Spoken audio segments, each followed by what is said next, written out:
Welcome back to your 80s trip down memory lane. Just kidding. Everything we did is all 2000s this week. We are Popcorn and Beers, where some use tomatoes and others use thumbs. We use the stuff that gets you drunk. Cheers.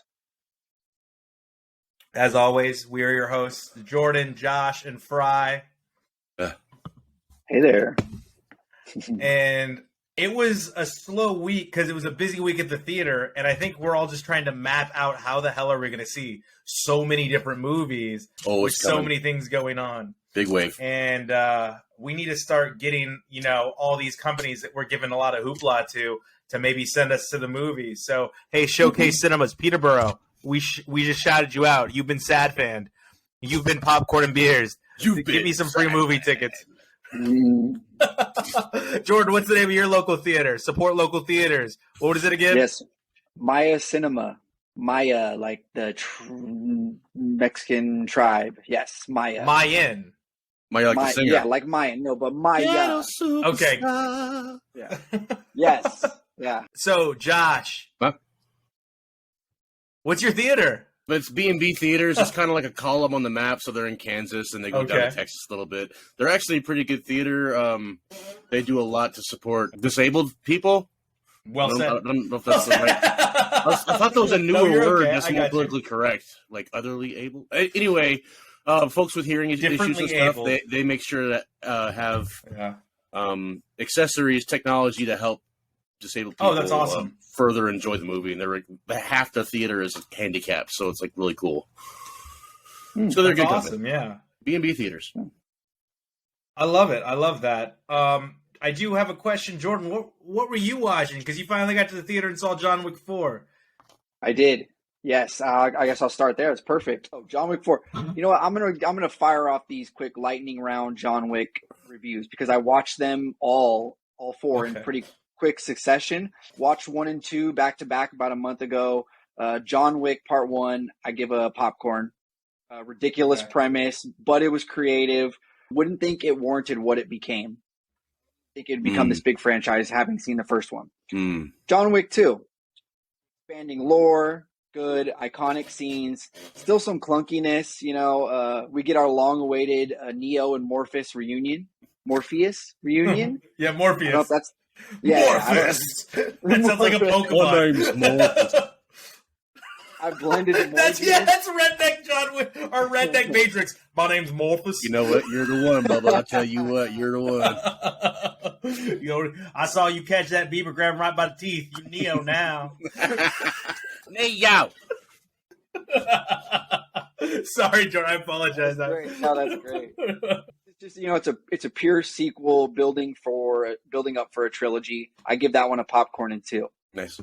I watched John Wick 3 the day before I saw 4. Nice. For the first time. So John Wick 3, they had full confidence in this going into this one, on what they were, what their brand was, what people expect, all of that. Action scenes are ridiculously creative, brutal, cool, smooth for the most part. There's one that's a little over choreographed. The lore and the stakes keep expanding, in a positive direction. It overreaches just a little bit. You're kind of like, okay, it's getting a little redundant here, but I give it a pop too. Very narrowly. Right? Yeah. Yes. With the doggies? Yes, with the dogs. Yeah. I think always makes you nervous. She really helps smooth it out. Like whatever faults the movie might have had. Oh, Halle Berry. Yeah. Right? Yeah. There you go.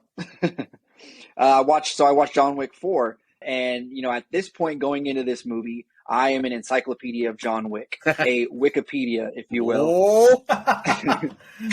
Watch out now.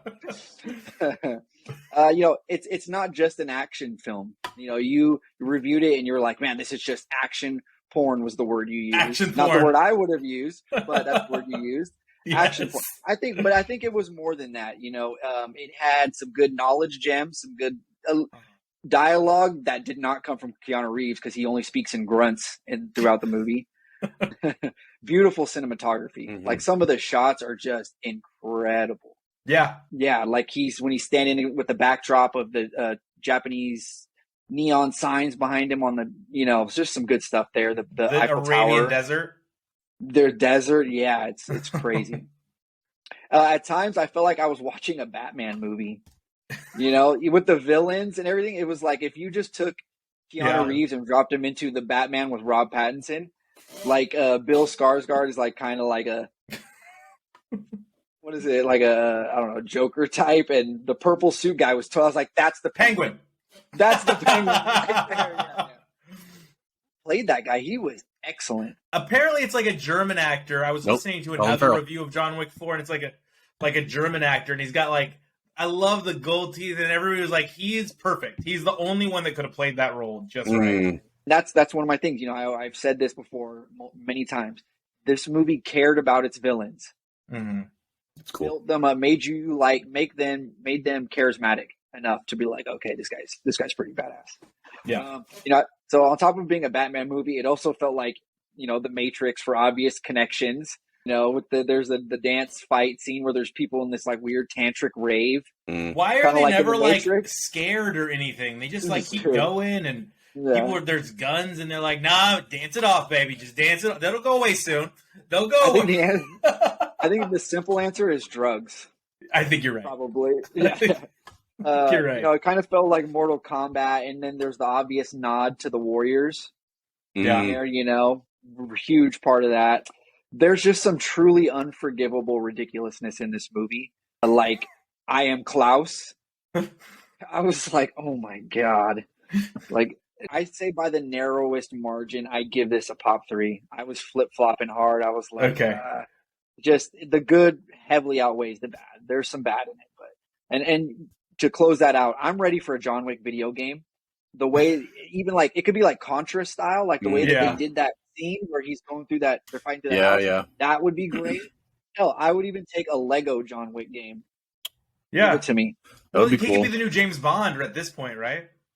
Yeah, right. Yeah, that reminds me though of when we talked about video games that became movies or back and forth on another show of Gorp or whatever, but I don't think we ever discussed The Matrix was one of the best games that was a movie. Yeah. And if they did really it's similar because to they that, tied the video game into the movie. Oh, yeah. Like it's its For own sure. storyline. That was major. And aside. Yeah. Yeah, and if you play the video game, if you beat the video game all the way to the end, there's actually a movie scene that's outside of the video game that they've inserted. And it's like Jada Pinkett Smith and her crew. Yeah. And I was like, oh shit, this is like a real movie scene. It actually is part of the movie, technically, yeah. But the gameplay was so phenomenal. It was so phenomenal. Then they had Path of Neo years later. That would be really cool to have another Keanu movie or game that just blows up. Would you agree with Josh and I, Jordan, where Tom Cruise has his run, Keanu Reeves has his injured walk? I was thinking about that the whole time. Every time I saw it, I kind of be like, You saw it? That's his thing, right? It's like the foot sideways. Also, it's not quite as iconic, but like he also has kind of a, it's been a long day. You know what I mean? That look he gives. Yeah. Like the George Clooney, when George Clooney glances down, looks up, and then glances down and says his line. Yeah. Keanu Reeves has the extended pause and the fierce gaze. I need a gun.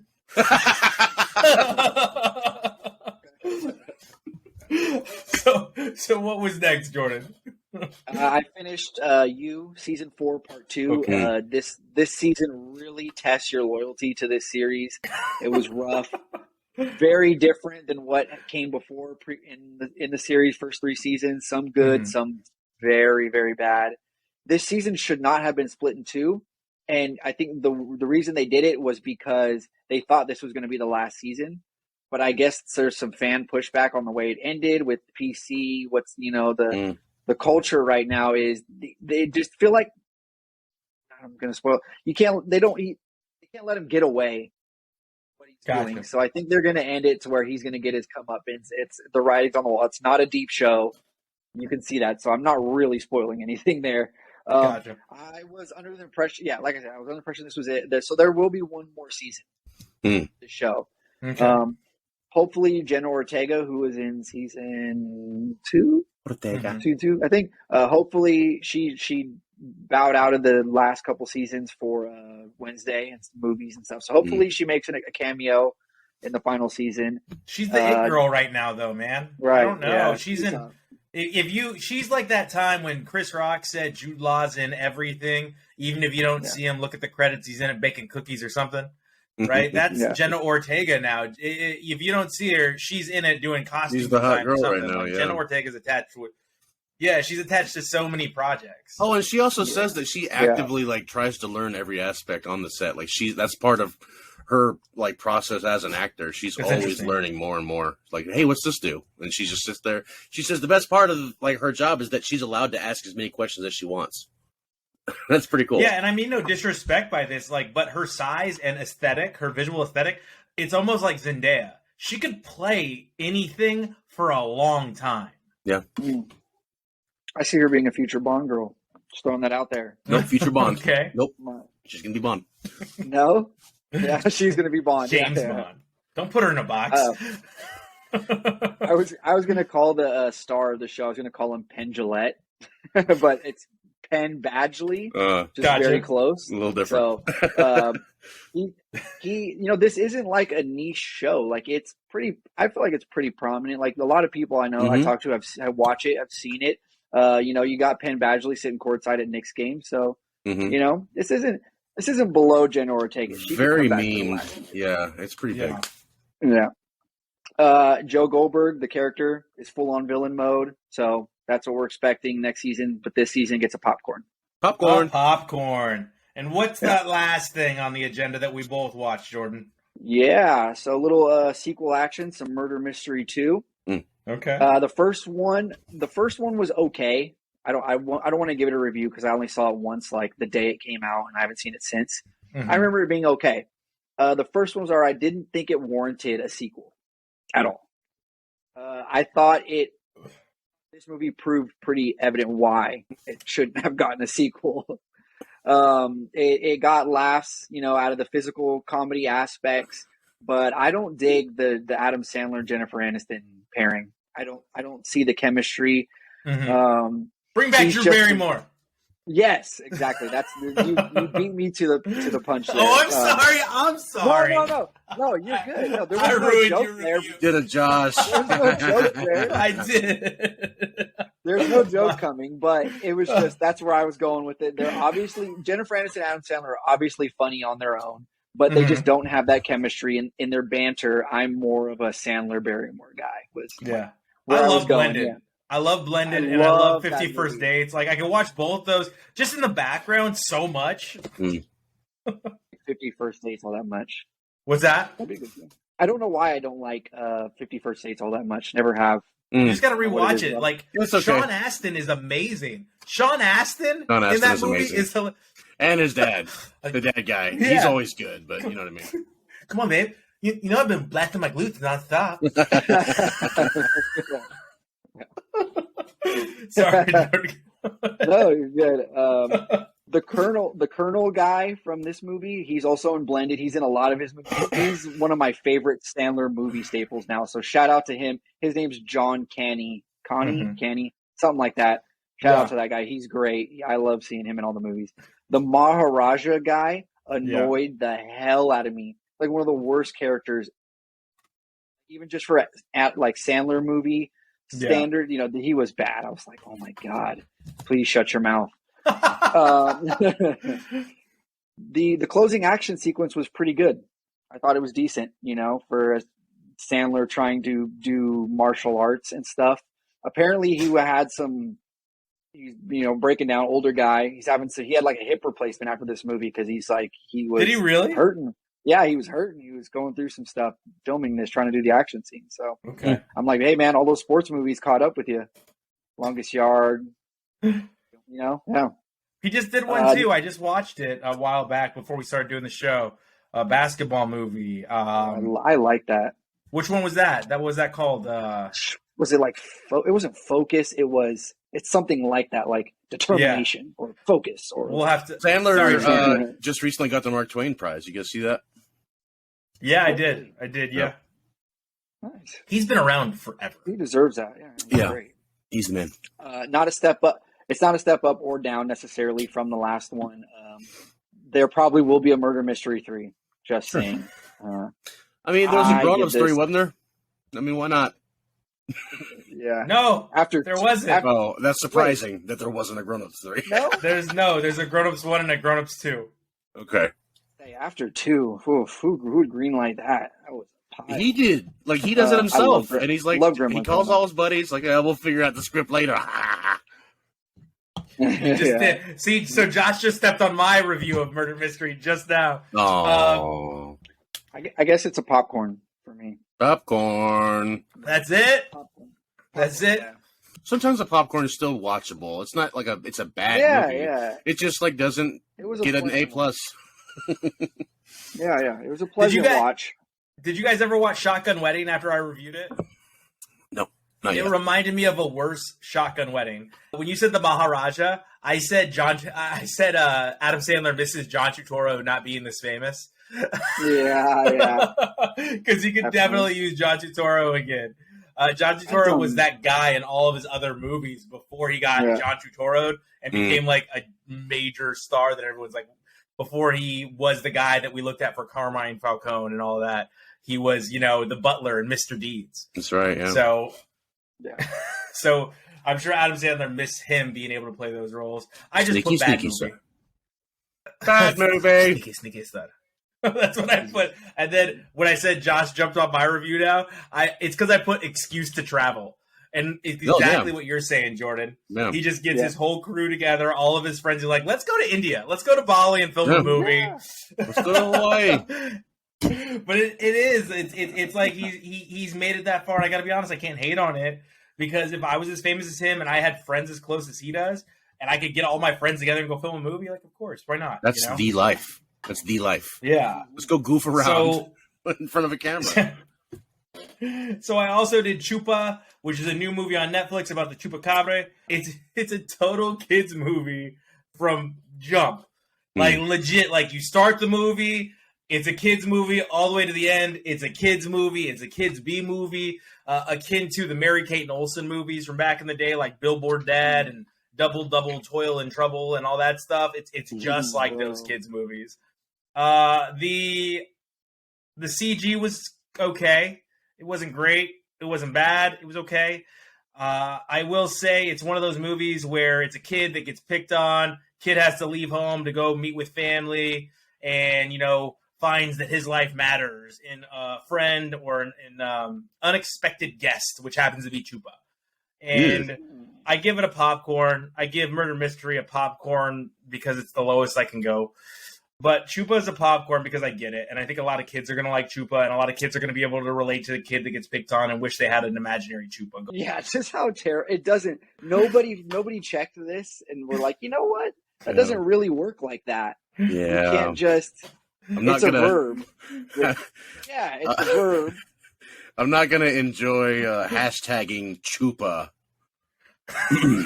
Like hashtag Netflix. Like, also, if in the perfect word, like the way that they thought maybe this would work, did they think it just means, like the movie is called, they think it's called Suck? Yeah. Not what it actually means, but that's what they're naming their movie Suck in their mind. And they're like, you know what? Okay. Just it's like a the Chevy Nova Nova situation. Yeah. All right. Perfect. That was a perfect way to end that review. I also on this one, it looks like I'm just reading my notes. I also put bad movie. Bad movie. And then I did a good movie. I did Baby Driver, a great heist movie. Only downside to this movie is it has Kevin Spacey in it, and I wrote bleep Kevin Spacey was my first note in this. I just wrote bleep Kevin Spacey, that trash embodying a human being. Boy, oh boy. Outside of that, the kid's annoying. I'm not going to lie. He would annoy me in real life. That kid would be annoying. However, his story's cool. It's sad. It's just right. Great relationship with the older roommate, right? The deaf gentleman who he calls his foster father. Great soundtrack. Great soundtrack. The Michael Myers scene is classic, where he's like, "We're doing the Mike Myers mask," and they put all the masks. This and is it's Mike Myers. Yeah, it's Austin Powers. He goes, "It's Michael Myers." No, it's supposed to be the Mike Myers from the Halloween. You dumbass. Oh, you mean Jason? No. That's great. So it is a popcorn and 2 beers for me. In my mind, outside of Dom Draper, it's probably jonhamm's best role is as Buddy in this film, because I don't like John Hamm in a lot of movies. I don't think he's as good as everyone thinks he is. I don't think he's as attractive as everyone thinks he is. But Dom Draper, he was great. Yeah, go ahead. His best role was in Bridesmaids. He's the "you're no longer my number 5" guy, right? Maybe we should just go slow, but I want to go fast. That was one of the best sex scenes ever. It was so good. I want to take a little lap nap. Just a little lap nap. You look tired. A little lap nap. So that was a popcorn and 2 for me. If you haven't seen Baby Driver, if you can get past that piece of trash, Spacey, it is a very, very good movie. It is also a really great role for Jamie Foxx. Everyone in it does a great job. So if you can get past it, watch it. It's a fun heist movie, and you won't regret it. Josh, what were you watching this week? Sorry. Before we move on too far, in carefully tagging Chupa is what you said. Like, oh God, I'm not looking forward to that. I got a funny little thing. So a couple episodes back, we did Shazam: Fury of the Gods. Yeah. And I went to tweet out the link on our page at Popcorn and Beers, no D. I went to tweet that out, and I accidentally did hashtag Shazam Furry of the Gods. When I clicked it, because I always click it to see what kind of Discord is going on around the movie, I got some strange stuff. No offense if that's your thing. People have their things. Everybody's entitled to their own love. You have your thing. Hey, even if you want to dress up like a big mascot animal. Much love. Whatever. Much love. That's cool. But just be careful. Shazam, Furry of the Gods and Fury of the Gods, 2 very different things. Go ahead. Oh, man. So I wanted to watch a Wes Anderson. I almost just rewatched Budapest Hotel. I was like, no, let's watch an old one. And I realized I'd never watched Bottle Rocket, which is, I think, the only Wes Anderson I haven't seen. It was his first movie. It was a huge flop. It was also Owen Wilson's, it was so bad he almost quit acting and joined the Marines. Yeah, it's a popcorn of a movie, but it's so interesting. You can see the fingerprints of Wes Anderson and what he would later become in this movie. It's so unlike the rest of his movies, though. Interesting watch. Check it out if you feel like it. Whatever. Then I watched The Rocketeer because Bottle Rocket, then Rocketeer came up. It was an algorithm thing. 1991 movie, superhero. He's just a little pilot guy who gets a hold of a jetpack and he fights Nazis. 1991, so that's no CG. And it's so simple of a superhero. He has a jetpack. They give him a helmet. That's it. That's all he's got. He's not superpowers or anything, but it's really cool. They do some really cool rotoscoping work with the no CG having stuff he's flying through the air. It was actually pretty impressive. You could tell at some parts, but it was pretty good. I give it a popcorn 1. Oh, Shiza, is that the jetpack? It takes place in 1938. That's the idea. So it's like during the war. Okay. Anyway, I give that a popcorn 1. It's a cool movie. Nice look back at what superhero movies used to be because it was pretty well received. Not like a big smash, but it was there. A lot of cool actors like Jan from The Office. She actually sings in a lounge like her character would want to do in The Office. Gotcha. Okay. Pretty cool. Jennifer Connelly. Wow. Anyway, Rocketeer. She's been that girl for a lot of years. Yeah. For a lot of years. Yeah. But this is wow. Anyway, Equalizer 2 happened next. Not much to say there. It was a good movie. It's a great movie. Good sequel. Really solid. Usually this kind of movie, you're like you said with John Wick, maybe not sure if it's going to make a sequel. But worked out pretty good, and they kind of tied it up pretty well so they could make a sequel, but they're not going to. It's just good. Watching Denzel beat the hell out of people and help people. Like all he does is help people, beats the hell out of people, shoots them, breaks their thumbs and knees when they abuse women. It is great. It's just a nice little equalizer, like he's an Avenger kind of guy. Then I watched... Yeah. Oh, that's a popcorn. Poppin' what? Poppin' 1, Poppin' 2. Next up, I watched Jayoakerson special. It's called Dogbelly. It was on YouTube. It's a YouTube special. It's recent. I think he's co-signed by Bert Kreischer or something. He's toured with him or whatever. You can definitely like smell this guy. Like he's a road comic. Like half the set is him just playing the crowd, but he plays it really well, and he's able to just go in and out with his material. So it's like if a road comic was like just exceptionally good. He has like probably 20 minutes of work, but he spends the rest of the hour just talking with the crowd, and it's really, really good. But it is pretty raunchy, not safe for work or whatever. I give it a popcorn and 1. Pretty good stand-up. He has one of the darkest jokes, and it has to do with Michael Jackson stuff. Like Jeselnik? Dark? It's on that level. He's dark. It's on that level of dark. He's got some humor, and it's like you do not want to laugh at this joke, but holy crap! Like the way he weaves the words, it's a good joke. Yeah. So popping 1, cool. I think I watched Magnificent Seven. 2 left. Incredible movie. It's got Denzel, it's got Chris Pratt, it's got Vincent D'Onofrio. Holy crap, Vincent D'Onofrio is good in everything he's in. Of course, he's really good in this movie. He has less than 5 minutes of actual like camera time in the whole movie, more or less, because there's 7 main characters, right? So you give them all, they do a really good job of doing that, like giving everyone their bit. And spoiler, Vincent D'Onofrio dies at the end, towards the end.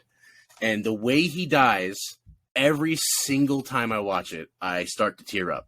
Like I drop 2 heavy little droppers watching him die in this movie. It's like he's full of such rage, and he says something like, he's quoting the Bible, "We are giants among the earth, here to wash the land clean of evil." And then he gets an arrow in the heart, and he's starts, and he's just such a good actor.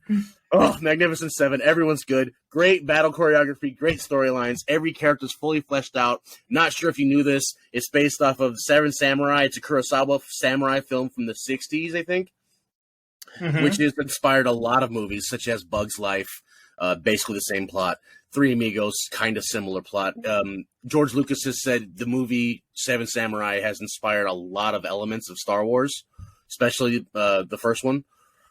So now I have to go back and watch Seven Samurai. I've never seen it. It's supposed to be this legend. Like Mad Max has a lot of like stealing scenes from the old movie, like shot for shot remakes. It was really cool. So that's cool. Anyway, Magnificent Seven is a popcorn and 3 beers. They don't have to be big, deep. You ever see, Josh, have you ever seen the Netflix special Godless with Jeff Daniels? I think it's like so. 6 episodes. Parts of it. Yeah. You guys should both watch Godless. It's like 6 hours long. It's worth it. But when you were talking about Vincent D'Onofrio's speech at the end, his monologue at the end before he takes the arrow, it reminds me of Jeff Daniels, except for he does this like a couple times throughout the show where he goes, "Nah, yeah, boys, I've seen my death. It ain't today, and it ain't this way." Today. That's good. That's good. Oh, one really good quote that came like towards the beginning of the movie. "I seek righteousness as should we all, but I'll take revenge." And that's the movie. It's just anyway.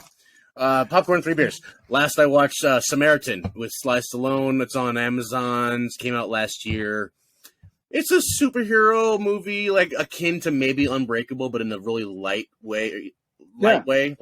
It's a kid movie. It's like not really deep in any way. There's a cool little twist on it. Overproduced, underwritten, but who cares? It was fun. Whatever. Strangely enough, though, Sly Stallone in the movie has a really burnt up back, similar to the next movie we're going to talk about. That's kind of cool. I give it a popcorn and 1 beer. Pop and 1. And speaking of the next movie we're going to talk about, Jordan, it was your drunk classic, and you chose Fury, the love story between a man and his tank. So, if you would lead us off here. Well, it's great because, there's that connection with Brad Pitt's character has a really burnt back, doesn't really get explained. And then it also, from your review before, a lot of the good quotes, biblical quotes. This movie, Shia LaBeouf's characters, what do they call them? Preacher? Bible. They call it Bible. And this movie is heavy with the, tense moment, Bible quotes, man. I'm not a religious person, but the way that some of those lines are delivered in there, it's like, woo. Yeah, dude. Gets you. I see really it. gets you chills. I see the light. Yeah. This movie's a who's who of a lot of my favorite, starring actors and bit, character actors, all just being peak themselves. Michael Pena, John Bernthal, Shia LaBeouf's like he's a leading man. He's back and forth. And there's things you can say about Shia LaBeouf. He has his issues. It's probably his best role, though.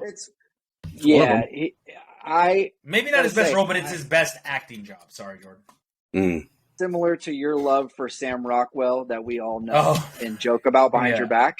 I do love. He's so good. Yeah, Shia LaBeouf, same though. I'm on the same train as you. Okay. We'll get some Shia LaBeouf drunk classics from me in the future. Scott Eastwood, young Scott Eastwood in there, son of Clint Eastwood. Yep. Doesn't have a huge part, just gets killed pretty unceremoniously. They're just like, well, he's dead, moving on.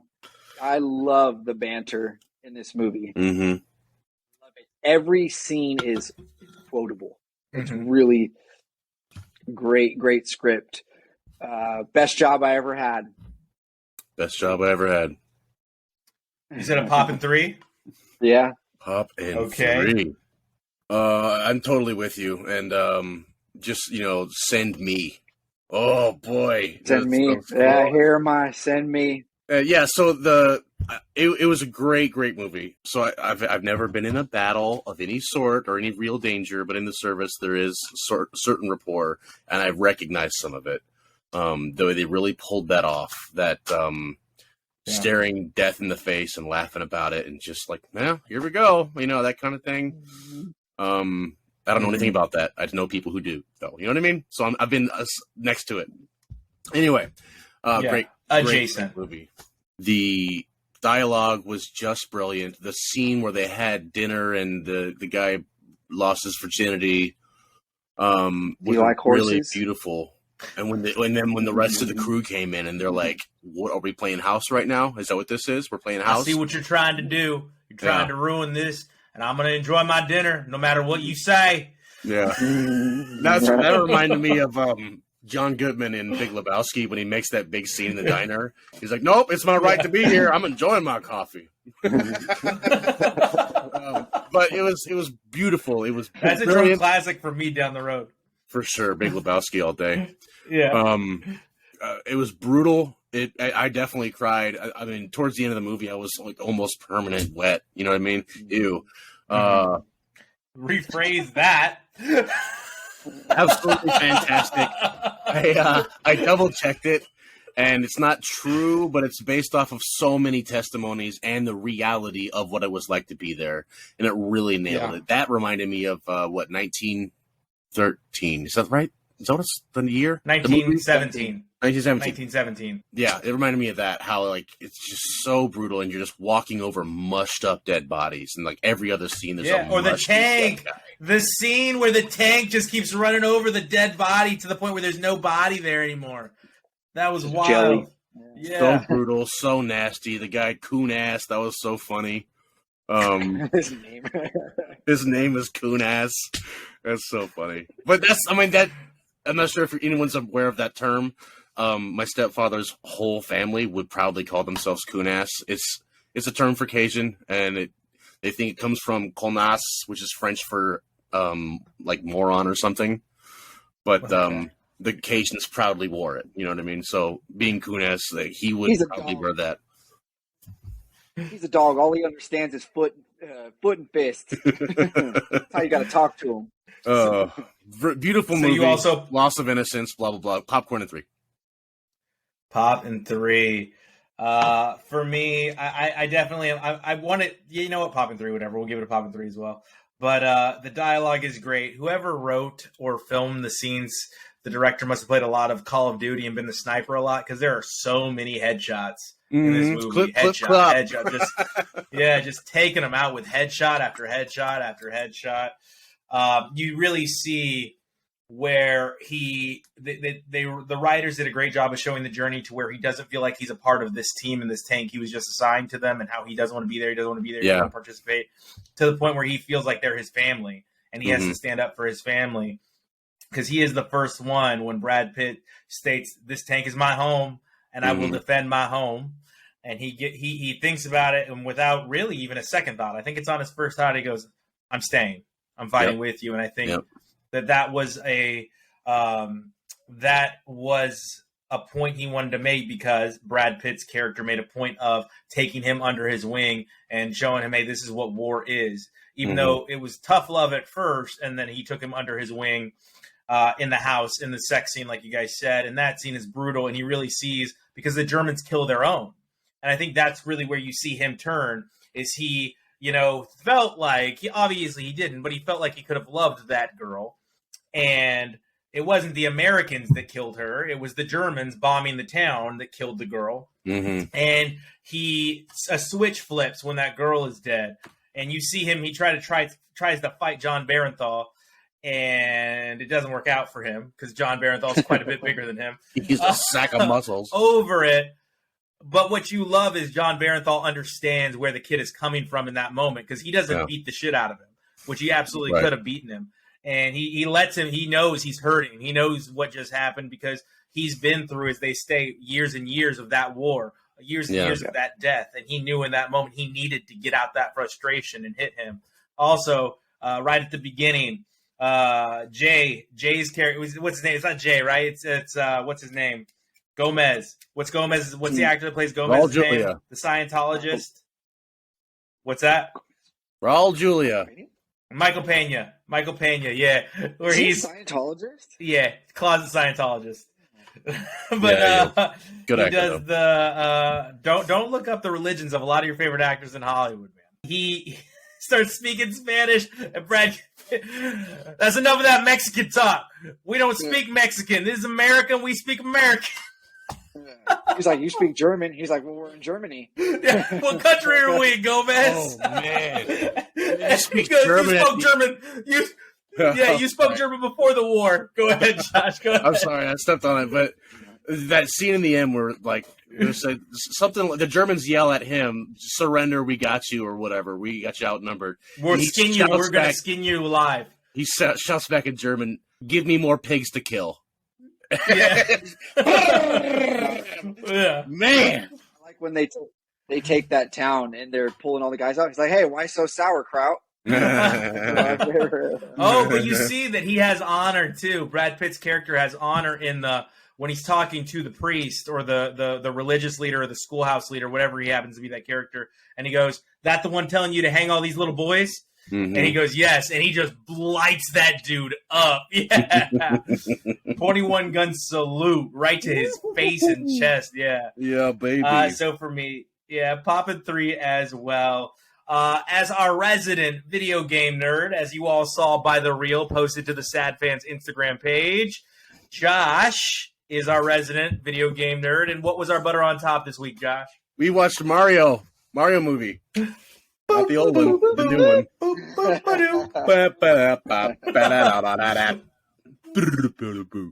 This is a good movie, guys. This is a good movie. Tell you what. I sort of had sore cheeks because I was just half grinning the whole time. It was like eating candy. Do you yield?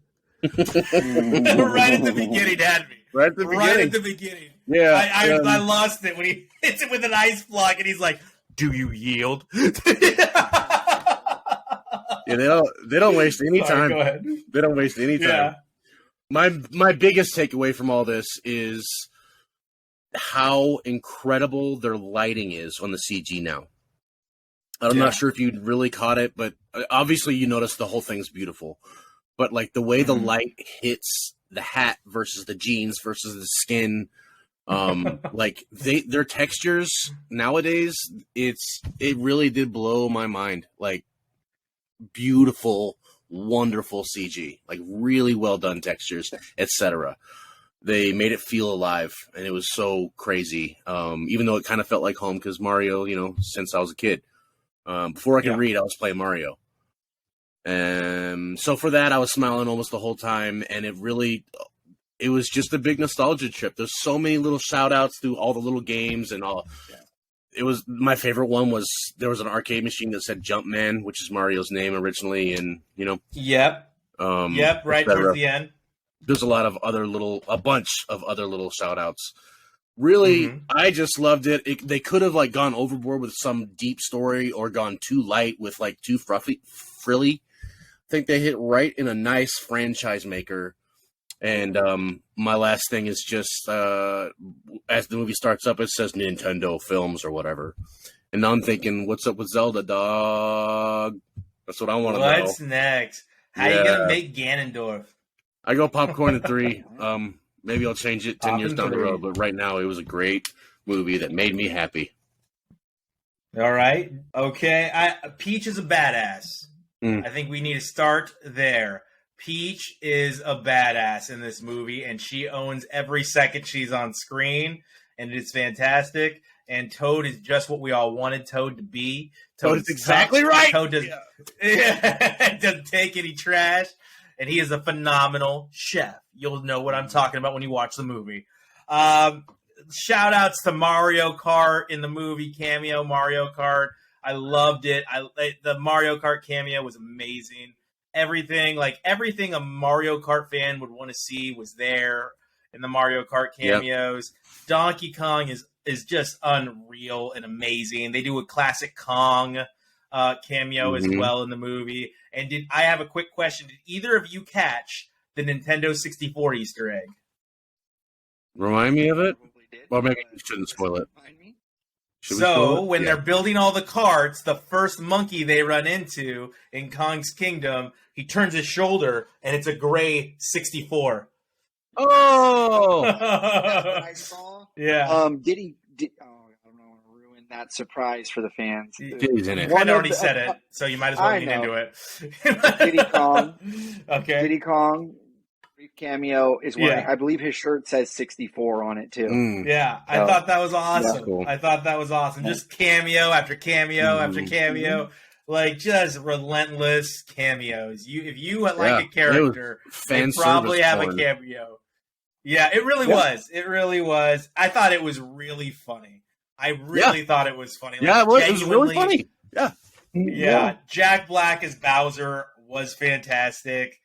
Seth Rogen, like I said before, as Donkey Kong was fantastic. But he's doing I was skeptical, but he did good. Don't do that.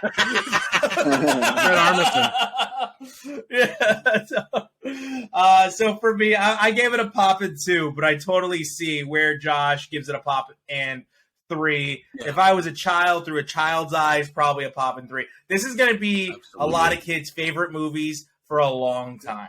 Yeah, dude, they're gonna make. I'm buying a Switch. The latest Mario game on the Switch is really fun. With the hat? I haven't played that.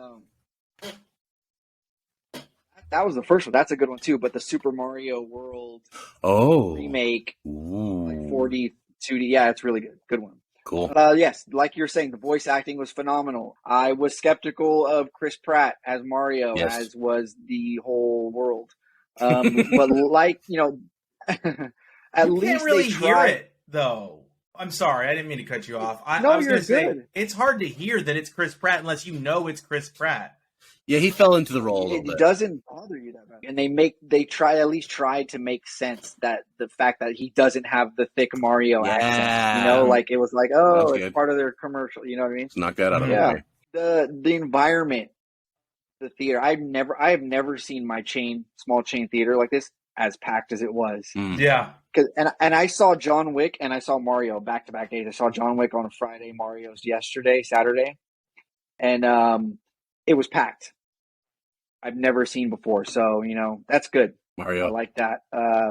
Great environment. I had some cosplayers in the audience, some adult cosplayers. Yeah. Everything you'd want. Like you guys were saying, everything you'd want in a Mario movie was short, didn't overindulge. It was whimsical, but it was grounded, and so it had some reality to it. One of my favorite lines is, "I want to marry Peach," and he's like, made you. I was like, oh my God, I died. Oh man, it was good, man. Very funny. The soundtrack was great. Mm-hmm. These Illumination movies, like the Minions and all that, they have great soundtracks. And I think Sing, just good. Yeah. It's a lot of like older songs, like old nostalgia jams. You guys said a bunch of Nintendo Easter eggs. I caught an F-Zero one. If you look at a lot of the posters and stuff in the backgrounds of scenes, and you'll get a lot of those little Easter eggs in there. Tons of sequel material, because we can guarantee that we'll be getting another sequel to 3. Metal Mario. We got Wario, Waluigi, Dr. Mario. No Yoshi. I was shocked. No, we had Yoshis. There were Yoshis. There were Yoshis. Just not prominent. It wasn't. Yeah. Yeah, the wandering Yoshis as they run across as they're driving through the river. The after credits. Yeah, all the Yoshis just. Oh no! There's a post-credit scene. Strong implication of Yoshi, the character. Really? Yeah. Okay. Nintendo, like you said, Nintendo Studios. I'd like to see a Nintendo Cinematic Universe, an NCU, if you will, Super Smash Bros. Movie. Dude, Smash Bros. Smash Bros. The movie would be Star great. Fox, man. Like Star Avengers. Fox. Metroid. Like if they built. Yeah, if we got these individual movies and build it to like an Avengers-like Nintendo Clash, that'd be fantastic. Dude, I mean, really, almost all of them. Punch Out, that would be a great movie. They could do so much. Yeah. I give it a popcorn in 3. Nice, popcorn in 3. I love it. Great franchise starter. Really quick, I'm so sorry I didn't do this in order. I went and saw Wicked. I promised all of our fans on Facebook and Instagram that I would review it. It was good. It was fine. Not my style, as most of the people that watch the show and listen to the podcast know. But the singers were great, and it gives you a side of the Wizard of Oz that you've never seen before. So if you want to see the Wicked Witch's story, I would say go check it out because you get her full story from birth to the end. Did you actually enjoy it? I don't know how that story ends. It was fine. It was fine. The story's good. I'd like to see it acted and not sang. Yeah. Okay. What can you do? It's theater. We're going to see you next week, guys. So, next week, our Drunk Classic is going to tie into our Butter on Top. Again, we've got kind of a flow going with this. So, we're going to do Renfield, Nicolas Cage, what's his face, Holt, right? Is his name Nicholas too? Nicholas Holt? Holt. Yep. Nicolas Cage and Nicholas Holt. In Renfield. And then we're going to go see Interview with the Vampire, some kind of like serious yet comedic vampire movies. So, thank you so much for listening. Jordan gave you our tagline right in the middle. It gives you an excuse to go back and watch it again, to follow us on Twitter, tag us on Twitter. Yep. Remember to subscribe, rate, and review to our YouTube channel. We really appreciate all the love. And please remember, Bud Light, we're drinking you on screen, and we support everything you're doing right now. And Kid Rock can go kick rocks. Thank you so much for joining us. We will see you at the movie. Bring your popcorn and don't forget your beer.